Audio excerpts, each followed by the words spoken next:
Mike had been through it all. Screams in the night, the adrenaline of high-speed chases, the tense standoffs, the heartbreak of losing his partners, and the relief of coming out alive.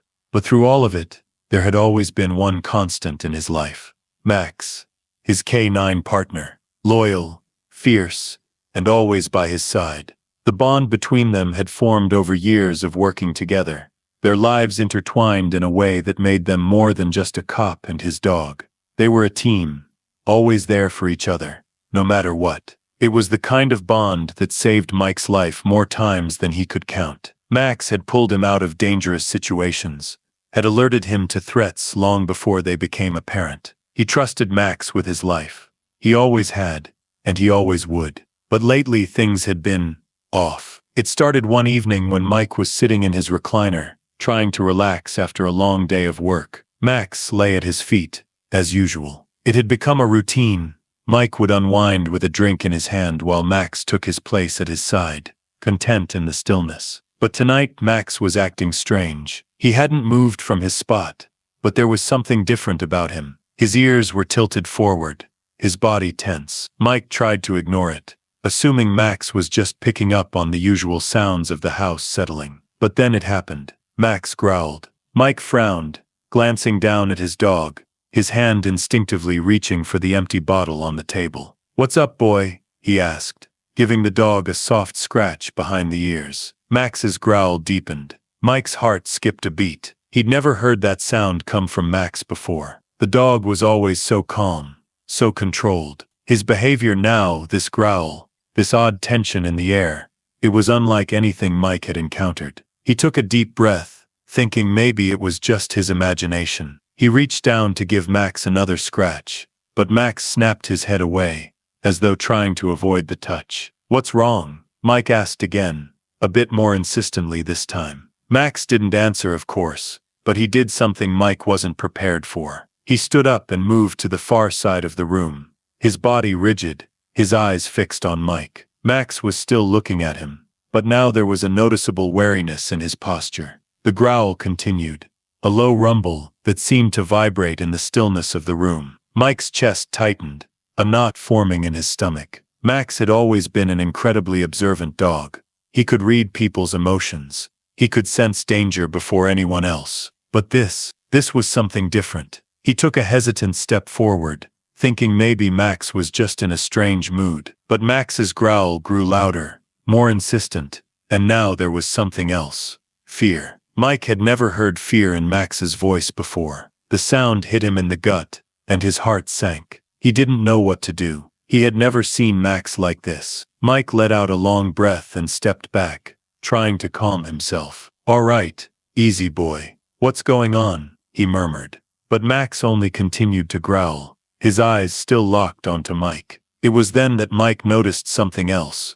Every time Mike exhaled, Max's body stiffened, and his growl grew more intense. Mike's breath caught in his throat. He couldn't understand what was happening. The dog wasn't just reacting to his presence. It was as though he was reacting to Mike himself. Every time Mike breathed out, Max's growl deepened. Mike shifted uncomfortably. Something wasn't right. Was Max sick? Was there something wrong with him? He reached down to try to calm him, but Max turned his head away, avoiding his touch. Mike's voice cracked with confusion. "What the hell is going on?" The dog didn't respond. He just kept staring at Mike, growling more softly now, but the tension between them was palpable. Mike felt a pit form in his stomach, a growing unease that gnawed at him. What was happening to his partner? For the first time in years, Mike felt uncertain. He'd always trusted Max without question. He knew the dog like the back of his hand. But tonight, in the heavy silence of the room, Max's behavior was foreign, unsettling. Mike couldn't shake the feeling that something was terribly wrong. The next few days were a blur for Mike, the unsettling feeling of Max's strange behavior hanging over him like a dark cloud. He couldn't stop thinking about it. Every time he closed his eyes, the image of Max growling, the fear in his eyes, replayed in his mind. But no matter how much he tried to rationalize it, something was off. He could feel it deep in his bones. At home, Max's behavior only escalated. The once calm and collected dog now seemed on edge all the time. It wasn't just the growling, it was everything. He wouldn't eat his meals at the usual time. He wouldn't play with his favorite ball. Every time Mike tried to reach out to him, Max would back away, his eyes wide with something that Mike couldn't quite place. Max was acting like he was terrified of something, but it wasn't like Max to be scared. The dog had faced down suspects, danger, and chaos without flinching. He'd always been there for Mike, protecting him without question. The idea that Max might be afraid, that didn't make sense. Mike wasn't one to ignore problems, especially when it involved Max. So one evening when the tension in the house had reached its breaking point, Mike did what he knew best. He tried to figure out what was wrong. It started with the cigarettes. Mike had been smoking on and off for years, mostly to calm his nerves after a rough day at the precinct. He knew it wasn't good for him, but it was his only vice. Every night he'd sit down on the couch, light up, and let the smoke drift around him as he tried to unwind. But tonight was different.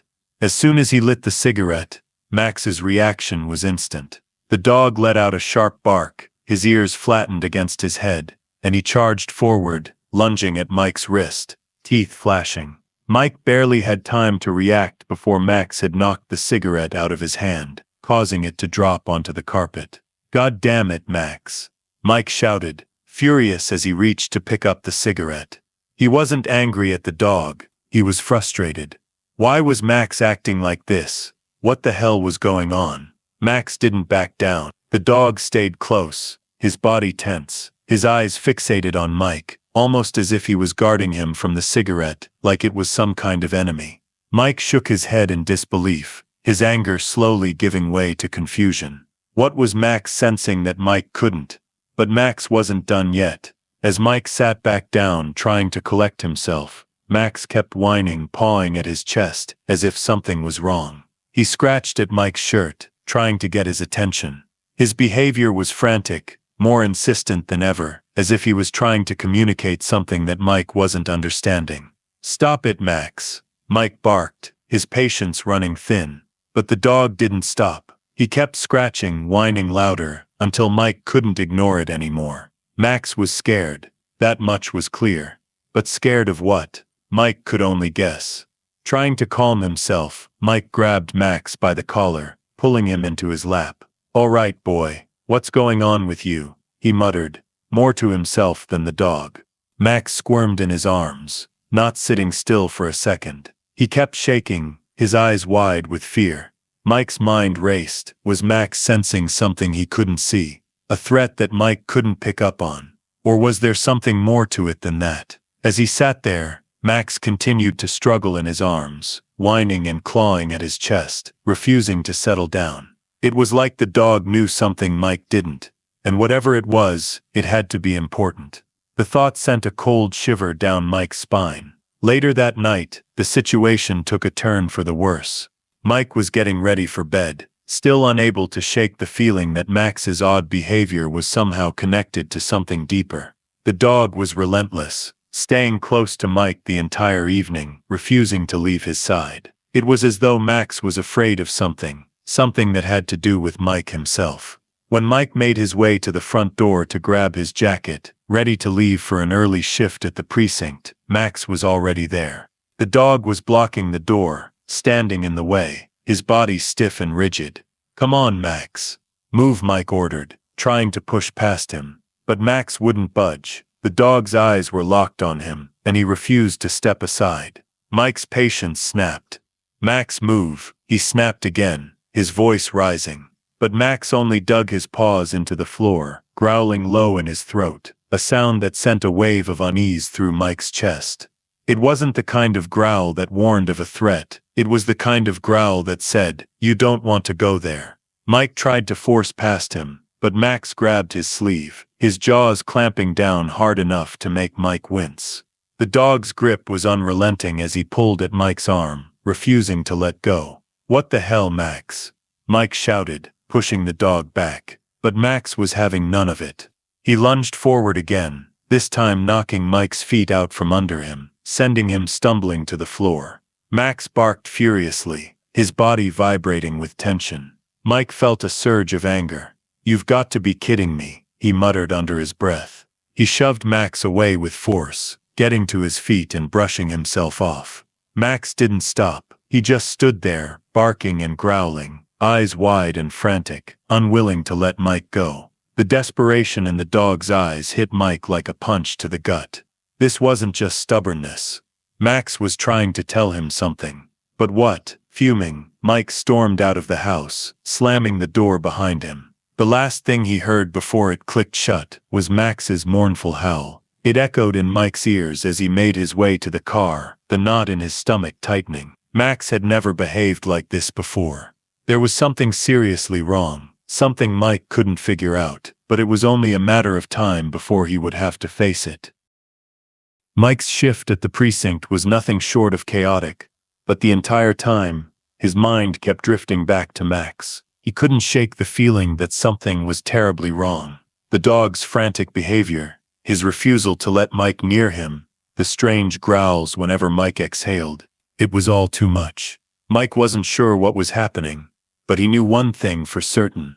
Max wasn't just acting out. He was trying to tell Mike something. By the time Mike's shift ended, it was late. Exhausted, he drove home, his mind swirling with questions. What the hell had gotten into Max? Why had the dog been acting so strange? And why was he so afraid?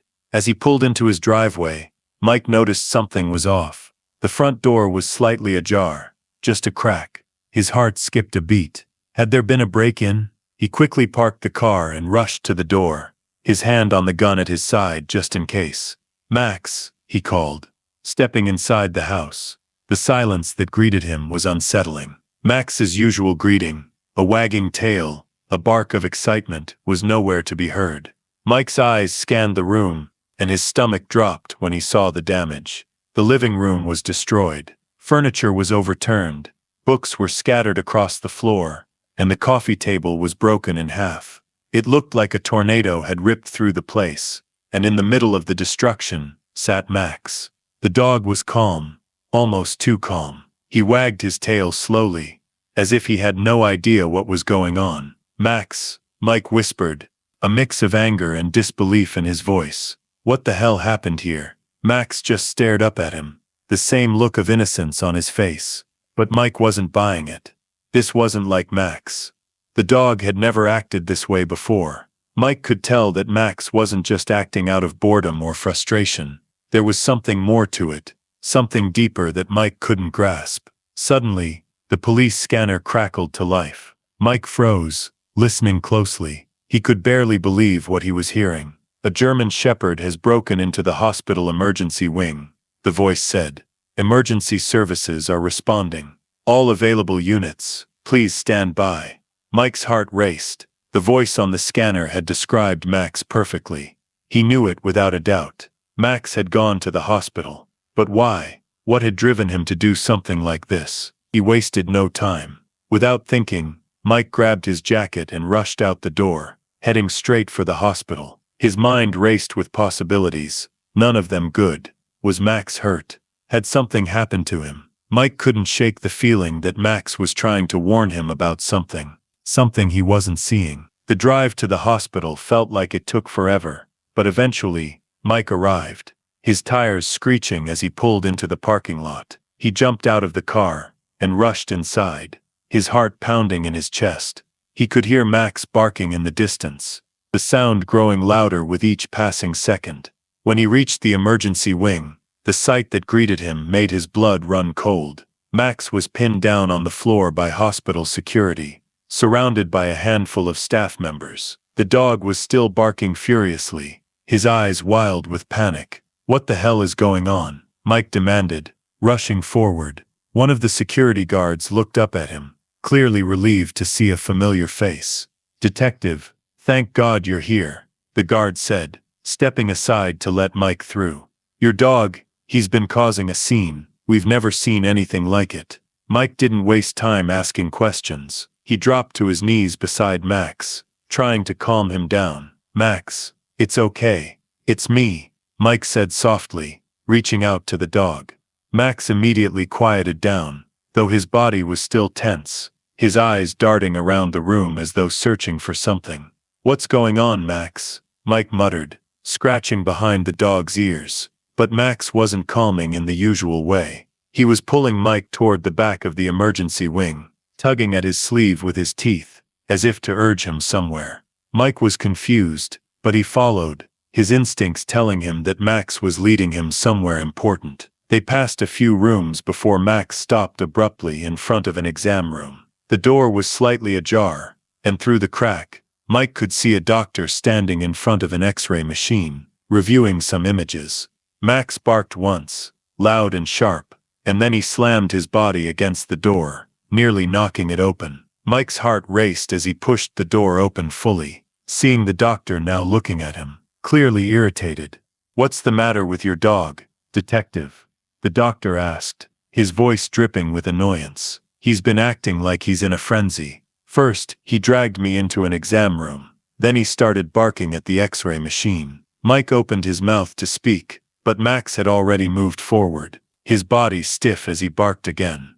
This time, he was focused on a nearby patient undergoing a lung scan. The room fell into silence as everyone watched Max, who seemed completely fixated on the images on the screen. The doctor raised an eyebrow. "What's going on here?" he asked, more intrigued now than annoyed. Max's barking intensified, and Mike could sense the urgency in his movements. He was acting like a trained medical alert dog, something Mike never expected from a K9, who had been trained for search and rescue, not medical detection. Before Mike could ask any more questions, the doctor turned to him, his face shifting from confusion to concern. "Detective, I think your dog might be trying to tell you something. Have you had a checkup recently?" Mike frowned, not understanding. "What do you mean?" The doctor hesitated, glancing at the X-ray machine before looking back at Mike. "I'm not sure, but your dog, he's acting like he knows something is wrong. Something to do with your lungs, maybe. He's fixated on the scans. You might want to get checked." Mike stood there, frozen. The suggestion hung in the air like a punch to the gut. He didn't want to believe it. He didn't want to think that there could be something seriously wrong with him. But as he watched Max, barking frantically at the X-ray machine, the weight of the doctor's words settled over him like a stone. He had to know. Mike's hands trembled as he stood in the hospital exam room, his mind spinning with the possibilities. The idea that Max had led him here, that the dog seemed to know something Mike didn't, sent chills down his spine. Max wasn't just acting out of character, he was trying to tell Mike something he couldn't ignore. The doctor had left to grab some paperwork, giving Mike a moment to process what was happening, but all he could think about was Max. The dog had always been the first to sense trouble, to alert him when danger was near. But this felt different.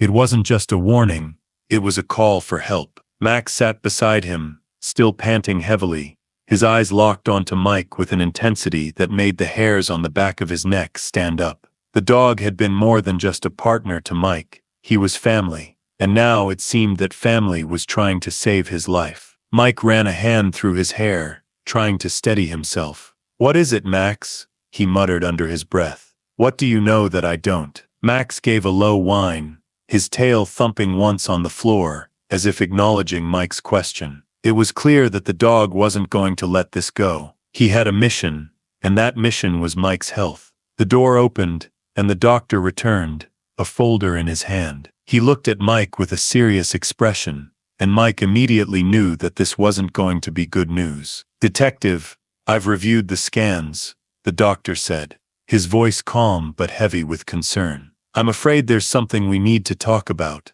Mike's stomach dropped. He could feel the weight of those words before they even left the doctor's mouth. The doctor pulled up a chair and sat down across from Mike, his gaze fixed on him. "You have early-stage lung cancer. It's aggressive, but treatable. But the thing is, it's caught in the very early stages. If we act fast, there's a good chance we can treat it before it progresses." The words hit Mike like a freight train, the force of them knocking the air out of his lungs. He couldn't breathe. He couldn't think. His mind was a fog of disbelief, struggling to process what he had just heard. He had never imagined something like this would happen to him, not after everything he had already survived. This wasn't supposed to be part of his story. Mike glanced down at Max, who was now lying at his feet, his head resting on Mike's knee. The dog looked up at him with those knowing eyes. His presence, a silent reminder that none of this was a coincidence. "You're sure?" Mike's voice was a rasp, barely above a whisper. The doctor nodded. "We'll need to do further tests, but based on what I've seen, the diagnosis is clear. This needs to be addressed quickly." Mike sat there for a moment, trying to steady his breath, trying to make sense of it all. But it didn't make sense. How had he not noticed? How had he ignored the signs? He had been so focused on everything else, his job, his life, the world around him, that he hadn't taken the time to pay attention to his own health. And now it might be too late. Max nudged his hand, bringing Mike back to reality. The dog's touch was a grounding force, pulling Mike out of his spiraling thoughts. Mike's gaze met Max's, and for the first time in a long while, he felt truly vulnerable. This dog, his dog, had saved his life. He had been trying to warn him, trying to get him to listen when Mike couldn't hear. A lump formed in Mike's throat, the weight of gratitude and fear choking him. "You saved me, didn't you?" he whispered to Max, the words catching in his chest. Max's tail thumped softly against the floor in response, his eyes never leaving Mike's face. For the first time in years, Mike allowed himself to break down. He didn't cry, but the emotions were raw and exposed. He had spent his entire career shutting out his vulnerabilities, keeping them buried under layers of tough cop exterior. But Max had peeled all of that away, showing him something he had long since forgotten to acknowledge: the fragility of life. The doctor's voice broke the silence. "We need to start treatment soon. There are options we can explore: surgery, chemotherapy, a combination of both. But the sooner we act, the better your chances." Mike nodded, barely processing the doctor's words. His thoughts were still on Max, on the way the dog had led him here, on the fact that a German shepherd, his partner, his friend, had known what Mike couldn't. After the doctor left to prepare the necessary paperwork, Mike sat there in the sterile quiet of the hospital room, his mind in turmoil. He had always been strong. He had faced danger, violence, death, and survived. But this was something different. This was the kind of fight Mike wasn't sure he was ready for. Max stayed by his side, never leaving his side, never leaving him alone, with the fear that had begun to take root in his heart. Back home, Mike was a man on autopilot. The drive from the hospital had been a blur. He had called a few colleagues, told them he needed to take a few days off to figure things out. But the conversations barely registered. The only thing that mattered was what was happening to him, what Max had shown him. He couldn't shake the feeling that he had narrowly escaped something much worse than a simple health scare. When he entered his house, the familiar smell of old wood and leather hit him, and Max bounded up to him, as if nothing had changed. He sat by Mike's side, offering that silent support that only a dog like Max could provide. Mike walked over to the couch, sinking down heavily into it, running a hand through his hair. He had no idea what to do next, but one thing was clear: he couldn't keep pretending that everything was fine. He had to face this, head on, and not just for him, but for Max, for the bond they shared. And with that thought, Mike realized there was one more thing he had to do. Tomorrow, he would quit smoking. For Max, for himself. The last cigarette he had ever smoked was the one he tossed into the trash earlier that evening. Max's tail thumped on the floor as Mike looked at him, that unspoken understanding passing between them. They had been through hell together, and now they were going to face this together too. Together. That was the one thing Mike knew for sure. The next few days were a blur. The weight of the diagnosis hung over Mike like a dark cloud, but he couldn't let it consume him, not yet.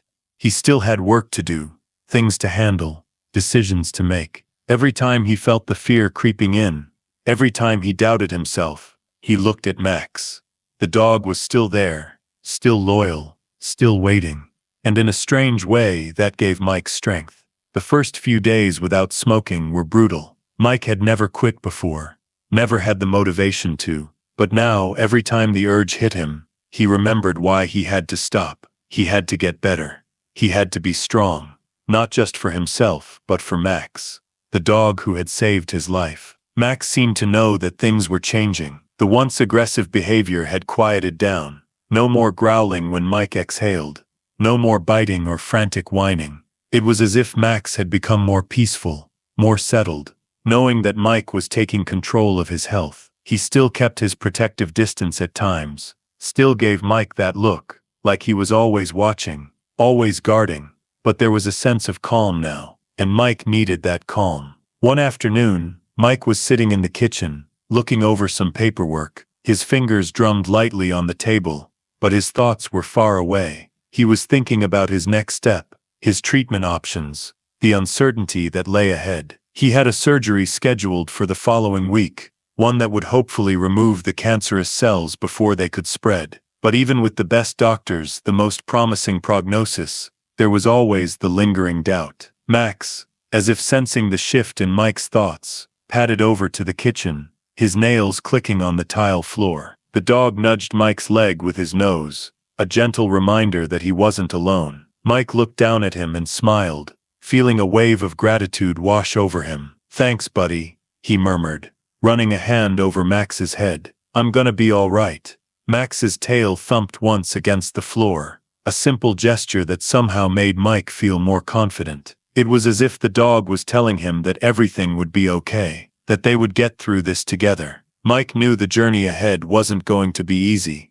There would be treatments, side effects, sleepless nights. There would be times when he would feel like giving up, when the weight of it all would feel unbearable. But in that moment, as he looked into Max's eyes, he knew that he wouldn't be alone. Max had already proven that he would always be by his side, no matter what. And now it was Mike's turn to be there for Max. That night, as Mike sat on the couch, the familiar weight of Max beside him, he felt the peace that had eluded him for so long. The quiet companionship between them was more than just comforting. It was grounding. For the first time in days, Mike didn't feel like he was fighting a battle he couldn't win. With Max by his side, he could face anything. The next morning, Mike's phone rang early. It was his doctor. "Detective, I just wanted to check in with you before your surgery. We've reviewed your scans again, and there's something we need to discuss." Mike's stomach churned, and his hand tightened around the phone. "What is it?" There was a long pause on the other end, and Mike's heart pounded in his chest. The doctor finally spoke, his voice low. "We've found something else in your lungs. It's small, but it's there. We need to biopsy it before we can proceed with surgery." Mike's thoughts raced. His world had already been upended, and now this, something else, another fight he didn't see coming. "Are you saying the cancer is more advanced than we thought?" Mike asked, his voice barely above a whisper. The doctor hesitated. "We don't know yet, but we need to act fast." Mike's breath caught in his throat. He looked over at Max, who was lying at his feet, his head resting on the floor. The dog looked up at him, as if sensing the change in his mood. Mike reached down and scratched behind Max's ears, taking a deep breath. "We'll get through this, Max," he whispered. "We've got this." Mike's appointment for the biopsy came the following week. The procedure was quick, but the waiting afterward felt endless. He was alone in the sterile hospital room, Max waiting patiently in the car. Mike wasn't sure why, but he couldn't bring the dog inside. Max's presence was so powerful, so overwhelming, that Mike feared it would make the entire experience even more emotional than it already was. So he sat in the quiet room, his mind wandering as he waited for the results. The fear and anxiety were ever present, but Max's calm was a reminder that he wasn't fighting this battle alone. The doctor arrived just as Mike was about to lose his patience. He smiled faintly as he sat down. "Well, detective," the doctor began, "we've got some good news. The biopsy came back clean. The small mass we saw, it's benign. It's not cancerous." Mike blinked, his mind struggling to comprehend the words. "Are you sure?" he asked, his voice raw. The doctor nodded. "Positive. The initial scans were misleading, but after the biopsy, we're confident that the cancer hasn't spread. You're in the clear." Mike didn't say anything at first. He just stared at the doctor, the weight of the words sinking in. The relief hit him like a wave, washing away the tension he'd been carrying for days. For the first time since the diagnosis, Mike allowed himself to feel something other than fear. He was going to be okay. Later that evening, Mike sat on the porch with Max by his side, the weight of the day still lingering. The sun was setting, casting a warm golden light over everything. Max rested his head on Mike's knee, the two of them lost in the quiet peace of the moment. Mike took a deep breath and smiled. "We did it, buddy. We really did it." Max's tail thumped once, a simple gesture of approval. But for Mike, it was everything. Together they had faced the unknown. Together they had fought. And now, together they could finally rest. The days after Mike's biopsy results felt like a new chapter. The weight of uncertainty had been lifted, and although Mike still had a lot of healing to do, the relief was undeniable. He couldn't explain it, but he felt a sense of peace he hadn't known in years. His battle wasn't over. It would never be truly over, but he had won this round, and that was enough. Max seemed to sense the shift too. The dog was more relaxed now, his usual confidence returning. He spent the days by Mike's side, always present, always watching, always ready to protect. But even as Mike felt a glimmer of hope, he knew that life could change in an instant. One moment, everything could feel like it was in place, and the next, it could be torn apart. He had seen it before in his line of work, how quickly things could go wrong, how fragile everything truly was, so he didn't let his guard down completely. Not yet. One afternoon, Mike was at the precinct, still processing the idea of returning to normalcy. He was trying to get through the mountain of paperwork that had piled up during his absence, but his thoughts kept drifting back to Max. The dog had been his constant, his rock, through all of this. But now, Mike was starting to realize how much he had relied on that loyalty, on that unwavering presence. Max was more than a partner. He was family. Mike felt his phone buzz in his pocket, snapping him out of his thoughts. He pulled it out and saw a text from his partner. "Jim, got a lead on the Jenkins case. Meet me at the warehouse at 3. You good to go?" Mike hesitated. The Jenkins case had been sitting in the back of his mind for months. It was a high-profile case involving a missing person, and a trail that led to a local warehouse. Mike had been too distracted with his own issues to focus on it. But now, he felt a strange pull to get back into the work, to feel like himself again. Max would be fine on his own for a few hours. He'd made sure to spend more time with the dog, keeping the bond strong. But sometimes, Mike needed to reconnect with his job. He quickly texted back, "I'm in. See you at 3. The meeting was set. The warehouse was a few miles out of town, isolated and surrounded by rundown buildings. As Mike drove there, the familiar weight of his badge and gun on his chest settled him. This was his world. This was where he felt most in control. When he arrived, Jim was waiting by the entrance, pacing back and forth. He stopped when he saw Mike, giving a quick nod of recognition. "You all right?" Jim asked, his eyes narrowing as he took in Mike's somewhat exhausted appearance. "Yeah, just a lot going on," Mike replied, trying to sound more confident than he felt. Jim raised an eyebrow. "You sure? You've been acting different lately." Mike shrugged it off. "I'm good. Let's just focus on the case." Jim didn't press further, though he still looked skeptical. The two of them walked toward the warehouse, the creaking sound of their footsteps echoing against the cold concrete. As they got closer, Mike could feel the tension building.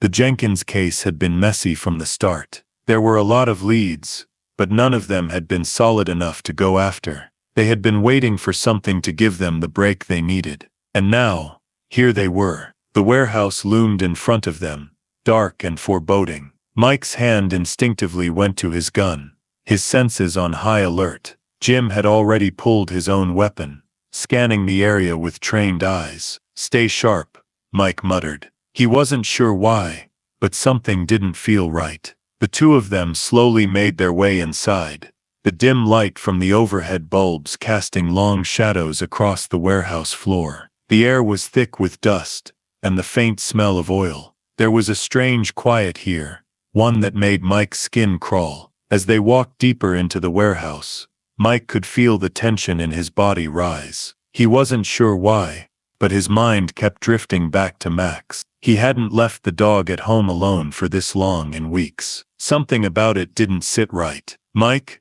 you okay?" Jim asked, noticing Mike's distracted behavior. Yeah, let's just keep moving, Mike replied, trying to push the nagging feeling aside. The two of them reached a large open space in the back of the warehouse. It was empty, save for a few scattered crates, but the silence here was deafening. Suddenly, Mike's phone buzzed. He pulled it out, his stomach dropping when he saw the text. Max is missing. He's gone. Mike's heart stopped.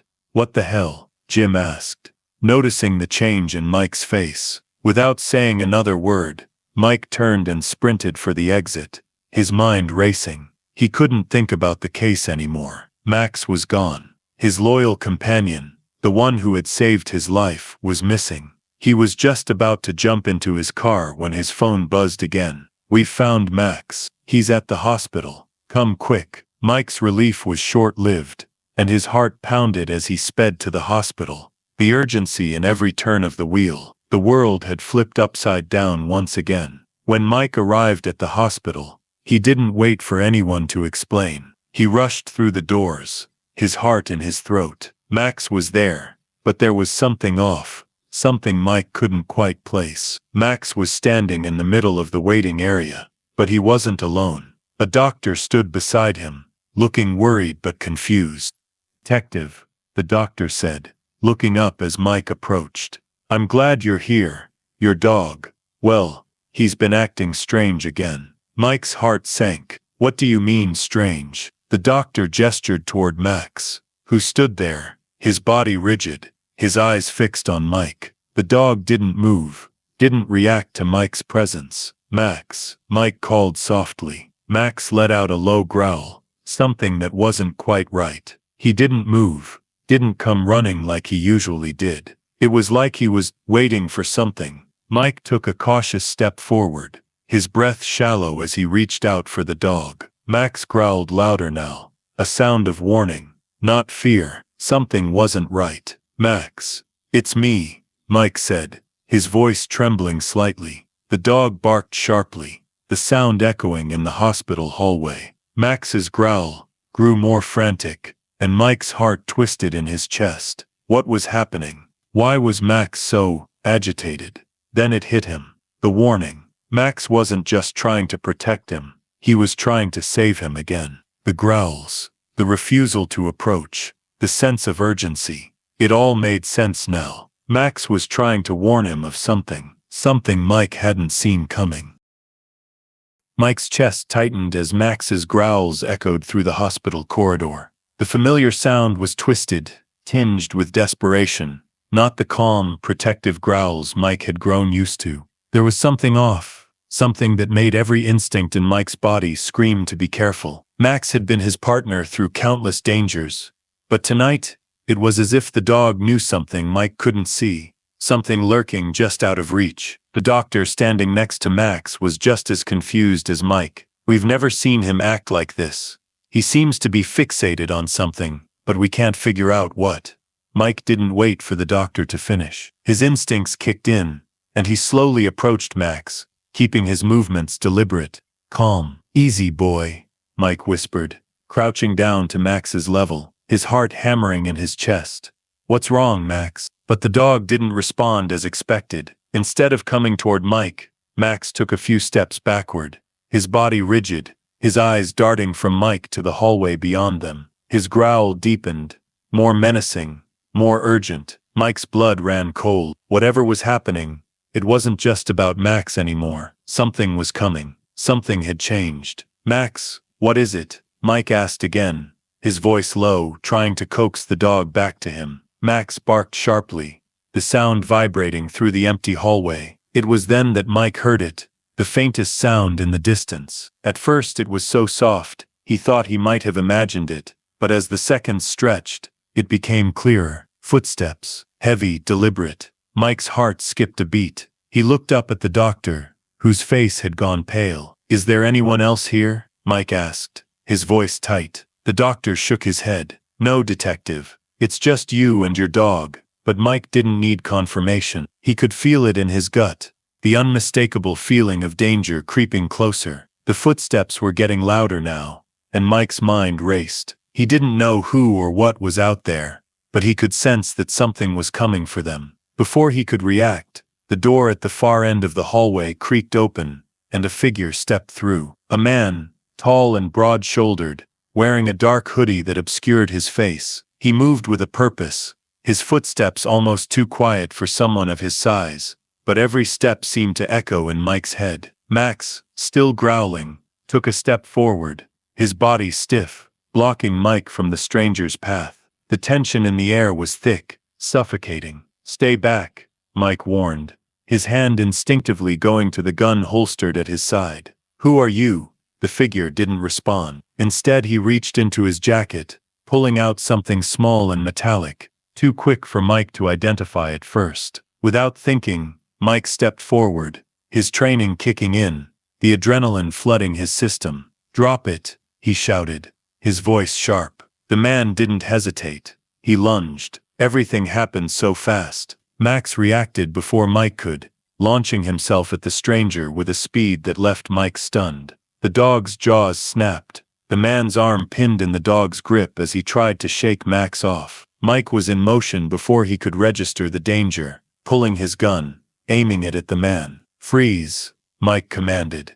But the man only snarled and yanked free, the metal object falling to the floor with a clink. Max, not giving up an inch, continued to hold on to the man's arm, his growls now louder, more menacing. Mike moved closer, keeping his gun trained on the man, his focus sharp. The man finally stopped struggling, his eyes narrowing as he looked down at Max. "You shouldn't have come here, detective," the man said, his voice low and raspy. "This isn't your fight." Mike's grip on his gun tightened, but before he could respond, the man backed away, his hands raised in mock surrender. "You think you can stop it? You think you can change what's already in motion?" He smiled, a cold, calculating expression that sent a shiver down Mike's spine. "What the hell are you talking about?" Mike demanded, his voice barely controlled. The man's eyes flicked to Max, and for the first time, a hint of fear flickered in his gaze. "You'll see soon enough," he said, then turned and bolted, disappearing down the hallway before Mike could react. Max released his grip, but he didn't move. He stayed rooted to the spot, his eyes scanning the dark corridor, his body still tense. Mike stood frozen for a moment, trying to process what had just happened. The man's words, "You think you can change what's already in motion," stuck in his mind, echoing like a warning. What the hell had that meant? And why had Max reacted like that? "Max," Mike muttered, his voice rough with uncertainty.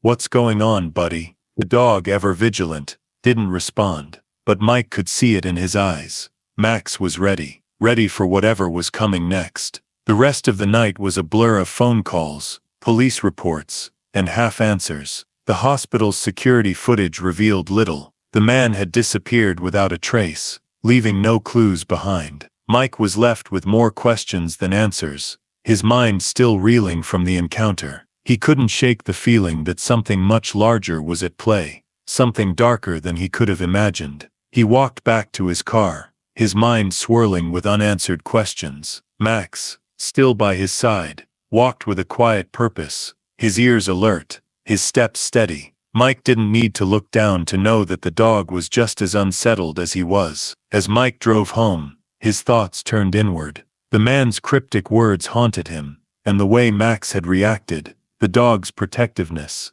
his warning, it all pointed to something bigger, something more dangerous than just a random break-in at the hospital. Whatever was coming, Mike knew he couldn't face it alone. He had Max, but the stakes were rising higher than he ever expected. The warning had been clear, something was coming, and Mike had to be ready. For now, the only thing Mike knew for sure was that he couldn't let his guard down again, not for a second. The next few days were a blur of tension and uncertainty. Mike couldn't shake the feeling that the man in the hospital was just the beginning of something far bigger. Every time he closed his eyes, he saw Max's growling face, the warning in his eyes. The dog wasn't just protecting him, he was preparing him for something. Mike tried to get back to his usual routine, but it wasn't easy. Every shadow seemed darker, every sound louder. The world around him felt different now, shifting, dangerous, like it was all on the verge of falling apart. Max had become even more vigilant, if that was possible. He followed Mike everywhere, watching with a sharp focus that left Mike uneasy. The dog had always been a loyal partner, but now it seemed like Max was constantly on edge, as though waiting for something to happen. Mike had tried to make sense of the cryptic words the man had left him with. "You think you can change what's already in motion?" It kept echoing in his mind, gnawing at him, leaving him with more questions than answers. It was late one night when the call came in. Mike had just finished dinner, and he was sitting in his living room, staring blankly at the TV. Max was curled up on the floor by his feet, his head resting on his paws. But even now, Mike could tell that something was off. The dog was restless, his eyes flicking to the door every few moments. Mike's phone buzzed on the table, pulling him from his thoughts. The number was unlisted. "Mike," the voice on the other end said, low and distorted, almost as if it had been filtered. "You should be careful. You don't know what you're up against." Mike's pulse quickened. "Who is this?" The voice on the other end chuckled softly. "Does it matter? You'll know soon enough." Mike's heart raced. "What do you want?" "You'll find out. Just make sure you don't get in the way. We're all just pieces on the board now." The line went dead. Mike stared at the phone in his hand, the weight of the words hanging over him. Pieces on the board? Was this about the man at the hospital? The one who disappeared so quickly? Everything was starting to connect in ways that Mike didn't want to think about. He turned to Max, who was now sitting up, his ears perked, his gaze fixed on Mike. The dog's eyes held a knowing look, like he'd heard the conversation, understood it in a way Mike couldn't. "What do you think, Max?" Mike asked quietly. The dog didn't answer, of course, but Mike had learned to trust Max's instincts. Whatever was going on, Max knew more than he was letting on. Mike just had to figure out what it was. The next morning, Mike arrived at the precinct early. His mind was too occupied to sleep, his thoughts racing, trying to make sense of the growing web of mystery surrounding him. The man in the hospital, the cryptic phone call, Max's strange behavior, it was all connected. But how? And why? He walked through the precinct, heading straight for his desk, where the Jenkins case file sat, untouched. He needed a distraction, something concrete to focus on. As he flipped through the file, Jim walked over, his face drawn. "You all right?" Jim asked, looking at Mike with concern. "I'm fine," Mike muttered, not looking up from the file. Jim didn't seem convinced. "You're acting like something's off. You sure you're not just overthinking things?" Mike sighed, rubbing his eyes. "Maybe, but there's something going on. I don't know what, but it's bigger than just this case." Jim raised an eyebrow but said nothing more, clearly sensing that Mike wasn't in the mood to explain. Instead, he took a seat across from Mike. "Well, if you're not going to talk, maybe we can focus on something else. We've got a break in the Jenkins case. The warehouse, there's something there. We should check it out." Mike felt a surge of urgency. The warehouse, was this the break he'd been waiting for? "Let's go," he said without hesitation, grabbing his jacket and heading toward the door. Max would be fine for a little while longer. He needed to follow this lead, even if it meant putting everything else aside. The warehouse was the same as before, empty, desolate, and filled with the scent of dust and neglect.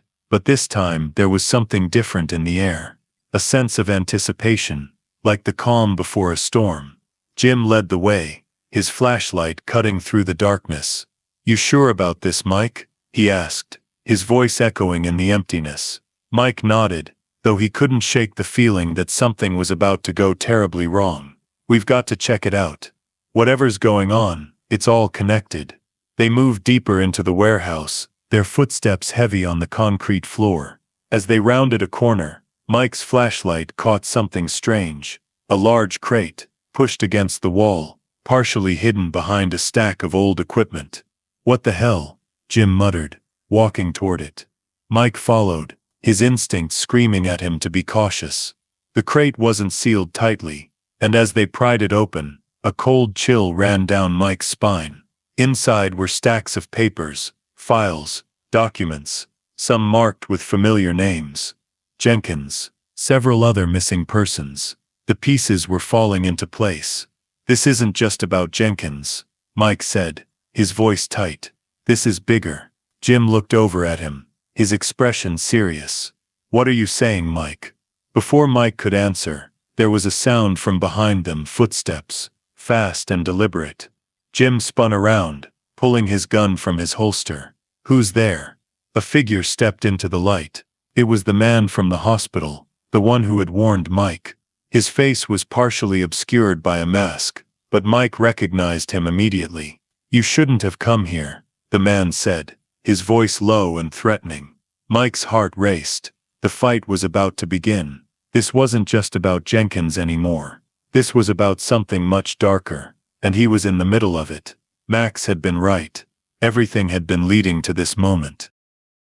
The moment the man appeared in the light, Mike's body tensed, every instinct screaming that they were on the edge of something dangerous, something that couldn't be ignored. The figure stood there in the shadows, his face partially obscured by the mask, but the voice, low, controlled, was unmistakable. You really don't get it, do you, detective? The man's tone was taunting, almost mocking. He took a slow step forward, his eyes locked onto Mike with an unsettling calmness. You think you're here to solve a case, but you're too late.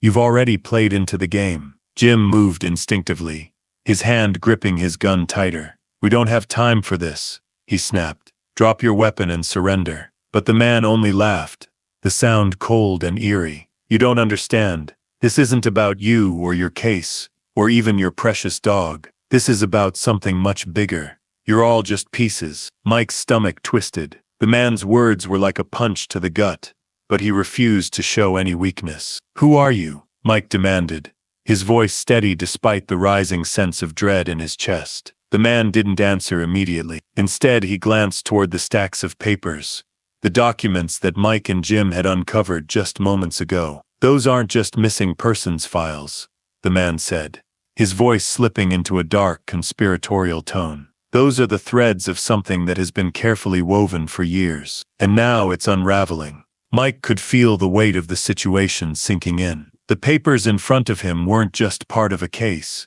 They were a map to something far more dangerous. This wasn't just about one missing person. This was about a network, a web of lies and deceit that stretched far beyond what Mike had imagined. And somewhere at the center of it all was this masked figure, pulling the strings. What do you want? Mike pressed, his eyes not leaving the man's masked face. What's the point of all this? What game are you playing?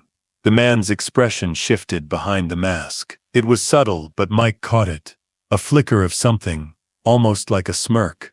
The game? Oh, detective, you're already playing. The question is, do you even know the rules? Before Mike could respond, there was a sharp sound from behind them, the unmistakable click of a door being unlocked. Mike's heart skipped a beat. He wasn't alone anymore. Mike, Jim barked, spinning toward the sound. The figure in front of them stepped back, his hands raised in mock surrender. Go ahead, follow the sound. But it won't matter. You've already lost. Mike's mind raced as he turned, making his way toward the sound of the door. Whatever was behind that door, whoever was back there, had to be part of this twisted puzzle. But he couldn't shake the feeling that walking through it would only lead him further down the rabbit hole. But there was no turning back. Not now. He reached for the door, his hand trembling slightly as he gripped the handle. He wasn't sure what he expected to find.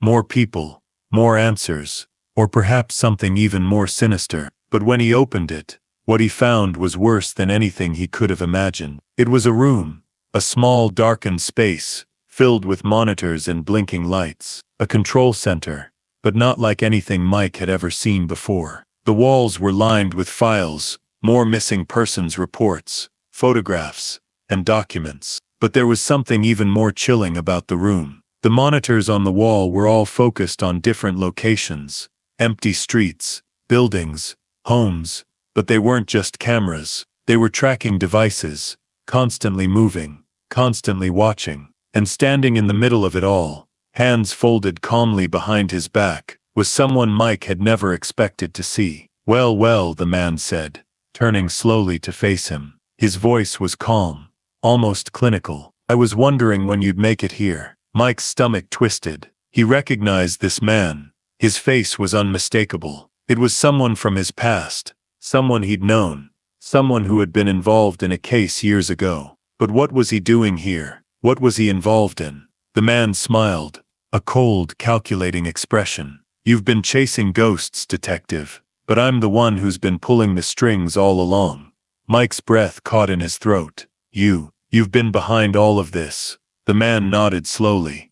Not just behind it, detective. I've orchestrated it. You've been dancing to my tune the entire time. Your precious dog? He's not just a loyal companion. He's been part of the plan too. A very strategic piece. Mike's world tilted. Everything he thought he knew about this case, about the man in front of him, and about Max, all of it was a lie. This wasn't just about protecting people. This wasn't about solving cases. It was about manipulation. It was about power, and he had been blind to it all. You think Max? Mike started, his voice low, barely able to process the words. You've been using him this whole time. The man's smile widened. Using? No. Guiding, perhaps. You didn't think a dog could be more than just an animal, did you, detective? It's all part of the plan. Max was never just a pet. He's been a tool, a means to an end. Mike's hands clenched into fists. This man was talking about Max,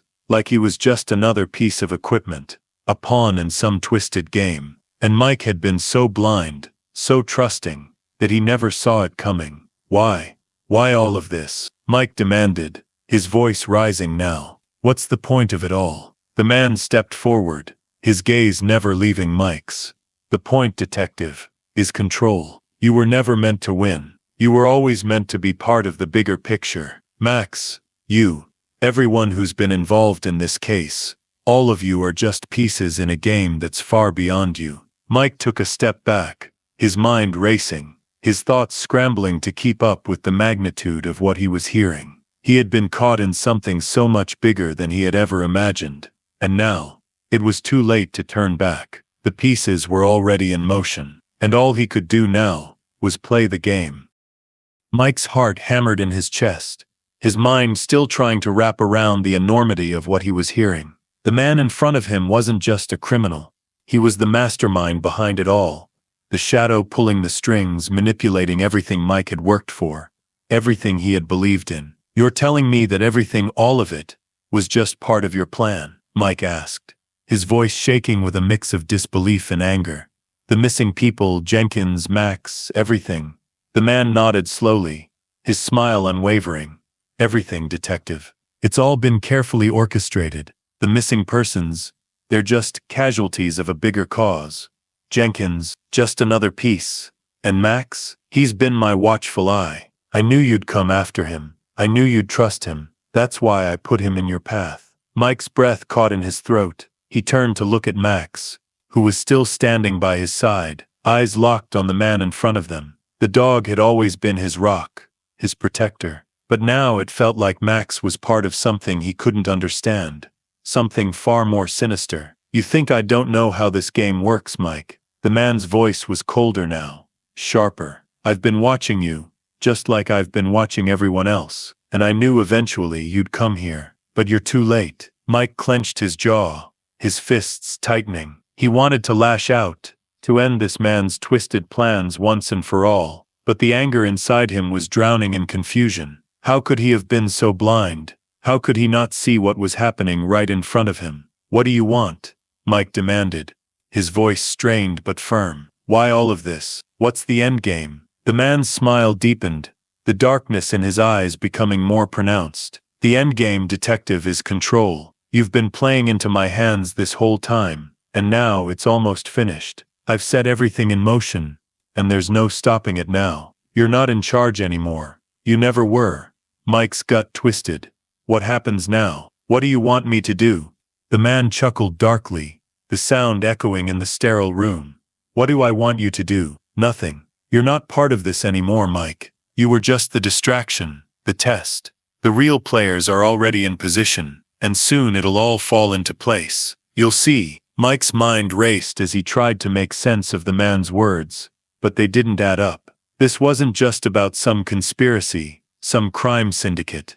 This was about something much bigger, a game of manipulation, control and power that Mike couldn't even begin to understand. You're insane, Mike muttered, more to himself than to the man. This isn't a game. This is people's lives. The man's gaze never wavered.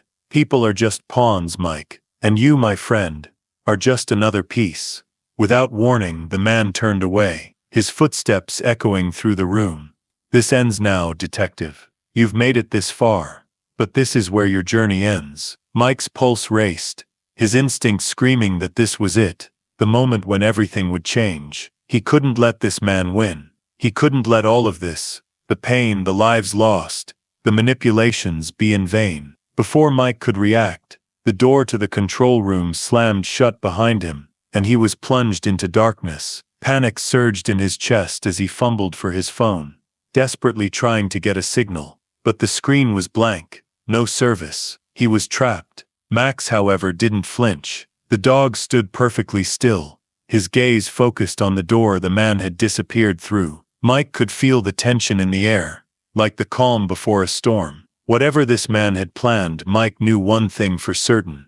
He wasn't going down without a fight. Max, Mike whispered, crouching down to meet his dog's eyes. We've got to get out of here. We can't let him win. Max didn't need any further encouragement. The dog immediately moved, his body tense, his eyes sharp with focus. He was ready as always to protect Mike, his partner, his family. Mike pushed open the door to the control room, the hinges creaking as he stepped into the hallway, his mind racing.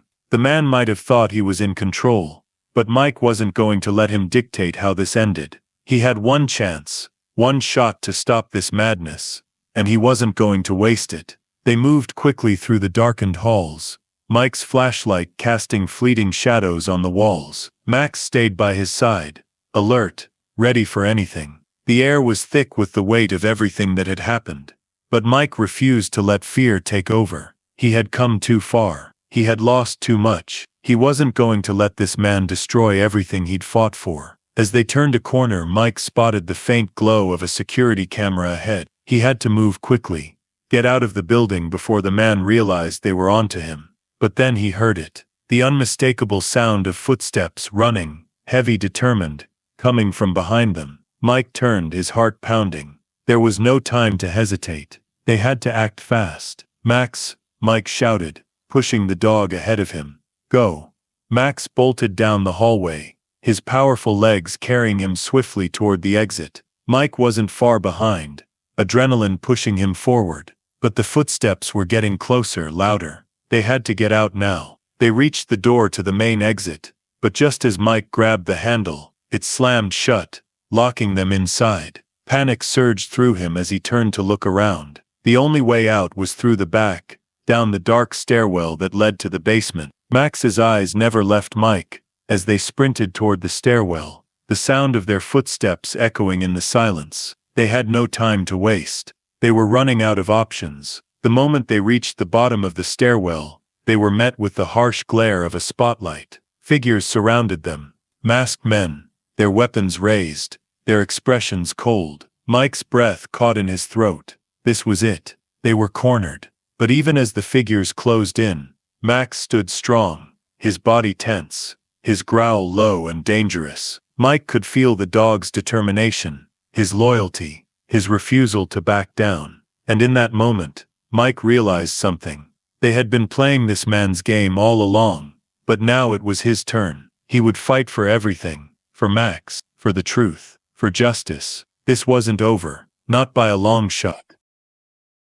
The tension in the basement was suffocating. Mike could feel the eyes of the men on him, their weapons aimed, waiting for any sign of movement. He could almost taste the fear hanging in the air, but there was something else, something stronger, coursing through him. It wasn't just fear, it was a burning resolve. Max stood at his side, his body rigid, his growl a low rumble that seemed to vibrate through the concrete walls. The dog had always been his protector, but now Mike realized something more profound. Max wasn't just trying to keep him safe, he was ready for the fight. He knew what was at stake. For the first time in what felt like forever, Mike allowed himself to focus on the task at hand. He couldn't afford to be distracted by the past, by everything that had led him here. He had to be present, in this moment, with everything on the line. Put the guns down, Mike called out, his voice steady, despite the chaos swirling in his chest. This ends now. You don't want this fight.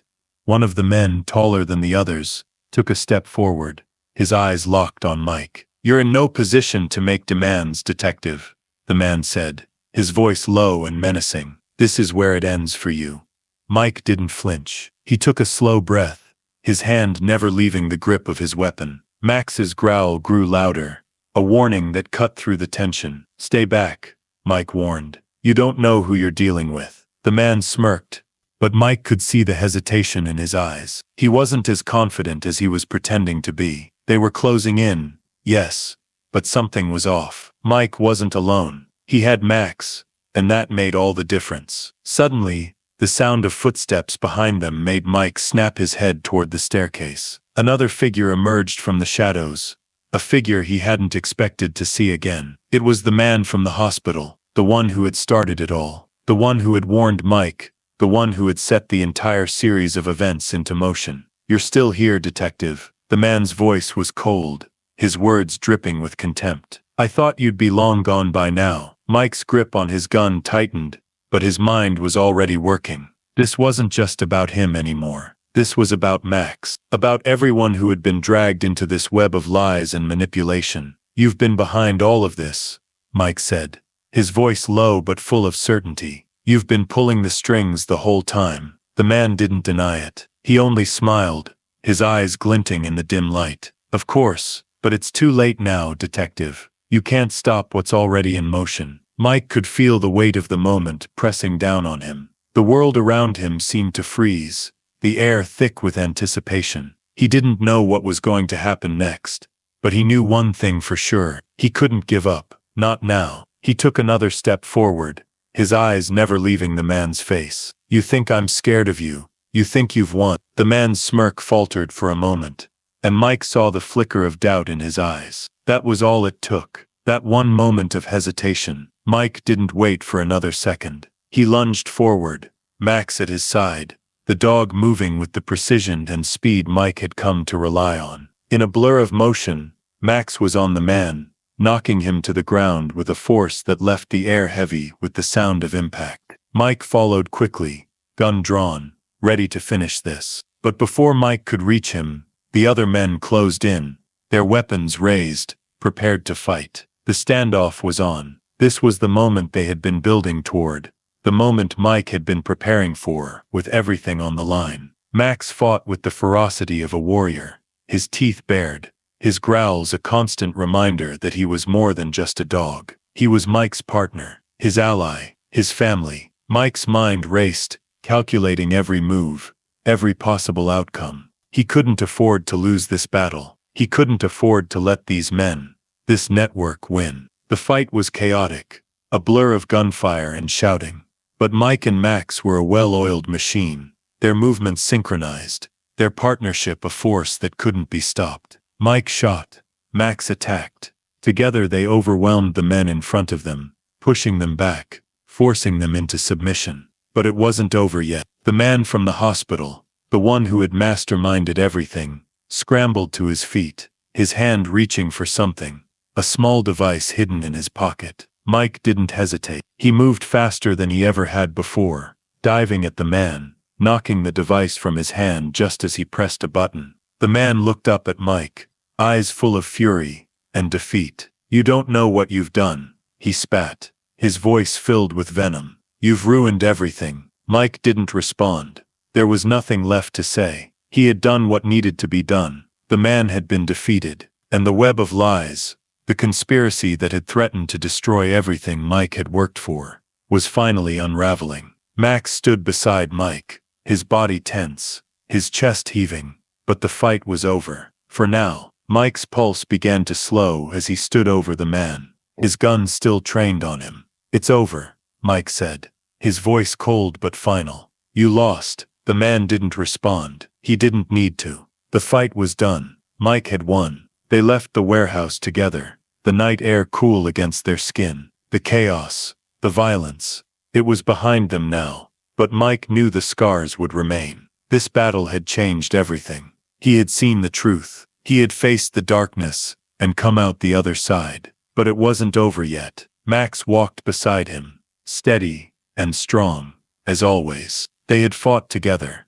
They had survived together. And now it was time to rebuild. For the first time in a long time, Mike felt like he could breathe again. He wasn't sure what the future held, but he knew he wouldn't face it alone. He had Max, and that was all he needed. Together they had won.